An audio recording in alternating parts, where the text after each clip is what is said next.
এই যে রমজান মাস সামনে আসে দেখে নিয়েন, বহু ব্যবসায়ী তাহাজ্জুদ পড়বে, তারাবিও পড়বে, মসজিদে গিয়ে ফটর ফটর করা শুরু করবে, লাইট নাই কেন, এসি নাই কেন, ফ্যান চলে না কেন, বড় বড় কথা। সারা বছর তো মসজিদ আসে নাই, তারাবি নামাজে আসবে। আবার দেখবেন অনেকে সারাদিন তো মসজিদ নাই, জুমার দিনে যায়, জুমার দিনে গিয়ে বলে, এই ইমাম সাহেব ওটা করেন নাই কেন, এই মুয়াজ্জিন সাহেব এটা করেন নাই কেন। আছে না এমন লোক? এই শ্রেণীর মানুষ আছে দেখবেন, এরাই ফটর ফটর বেশি করে রমজান মাসে। রমজান মাসে দেখবেন নামাজে তারাবিও পড়বে, মাপেও কম দিবে। এরকম লোক আছে না? মাপে যারা কম দেয়, এই পাপের কারণে সমাজের মধ্যে দুর্ভিক্ষ নেমে আসে। আমাদের অর্থনৈতিক অবস্থা এমন জায়গায় দাঁড়িয়ে আছে না, দুর্ভিক্ষ যদি চলে আসে অবাক হওয়ার কিছু নাই। দুর্ভিক্ষ চলে আসলে আপনার অবাক হতে পারেন, আমি অবাক হব না।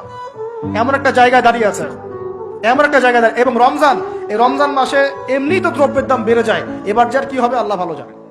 আমার মনে হয়, আমার ভয় হয়, একদম নিম্নবিত্ত মানুষ যারা এবার রোজা রেখে ইফতার যখন করবে তখন হাত তুলে আল্লাহর কাছে বদদোয়া করা শুরু করবে। এটা আমার ভয় হয়। এবার অপেক্ষা করেন, দেখতে থাকেন সামনে কি হয়। প্রতিটা পণ্যের দাম অলরেডি বাড়া শুরু হয়ে গেছে। কিছু কিছু বৈশ্বিক কারণ আছে, এগুলোর কারণে যেমন বাড়ছে, আবার কিছু কিছু আমাদের নিজস্ব মানবসৃষ্ট কারণ আছে, এই কারণেও বাড়ছে। মানবসৃষ্ট কারণগুলো বুঝতে হলে আপনাকে বেসিক কিছু অর্থনীতি বুঝতে হবে। এটা পড়াশোনা করেন, দেখবেন। আমি গত লেকচারে বলেছিলাম, আল্লাহ রাব্বুল আলামিন আমাদের সবাইকে হালাল খাওয়ার তৌফিক দান করুন। সমাধান কি তাহলে? সমাধান হচ্ছে অপচয় কমাতে হবে। 5টা খেজুরে ইফতার হয়ে গেলে 6 নম্বর খেজুর দান করে দেন, 6 নম্বর খেজুর দান করে দেন। সদকাগুলো বেশি বেশি বাড়িয়ে দেন। এই যে মানুষগুলো খেতে পারবে না, ওদের ঘরে ঘরে গিয়ে ইফতারগুলো পৌঁছে দেন, মাসের বাজার করে দেন। যাদের সামর্থ্য আছে, জাকাত ফরজ হয়েছে, জাকাতগুলো দিয়ে দেন। আল্লাহ পাক তৌফিক দান করুন। দুর্নীতি বন্ধ করেন, কালো টাকা বন্ধ করেন। কত টাকা পাচার হয়ে গেল বিদেশে, সেগুলো কে ফিরিয়ে নিয়ে আসবে? এ দায়িত্ব কার? মনে রাখবেন, একটা পাপের হিসাব না দিয়ে কাল কিয়ামতের মাঠে কোনো দায়িত্বশীল পার পাবে না ইনশাআল্লাহ। কোনো দায়িত্বশীল না।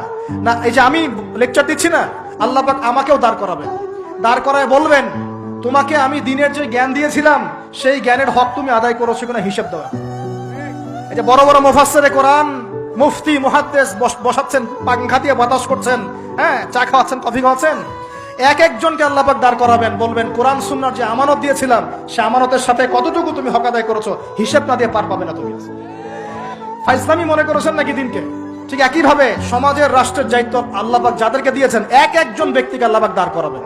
দাঁড় করে জিজ্ঞাসা করবেন, কোন কোন জনগণের কোন কোন হক তুমি নষ্ট করেছো, কার কার হক দিয়েছো, কার কার দাও নাই, সবার সামনে হিসাব দাও, তারপর জান্নাতে যেতে পারবে। এত সহজ না।